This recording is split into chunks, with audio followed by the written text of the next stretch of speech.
இவ்வூரில் வாழ்ந்து வந்த பட்டர் ஒருவர் அன்னை அபிராமியின் மீது அளவு கடந்த பக்தி கொண்டவர். பக்தி அதிகரிக்க உன்மத்த நிலையில் இருப்பார். அவ்வாறு இருந்த சமயம் ஒருமுறை தஞ்சை மன்னர் 2ஆம் சரபோஜி இவ்வூர் வந்தபோது இந்த பட்டரை பார்த்து, இன்று என்ன திதி என்று கேட்கிறார்.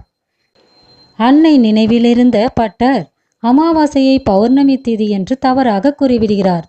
பட்டரை பற்றி தவறான கருத்துக்களை மன்னரிடம் கோவில் அர்ச்சகர்கள் ஏற்கனவே கூறியிருந்தனர். இதனால் கோபமுற்ற மன்னர் அன்றிரவு பௌர்ணமியை காணாவிட்டால் பட்டருக்கு தண்டனை அளிக்கப்படும் என்று கூறிவிடுகிறார். பட்டர் அன்னை அபிராமி மீது 100 பாடல்கள் கொண்ட அந்தாதி பாட அமாவாசை அன்று பௌர்ணமி தோன்றியது.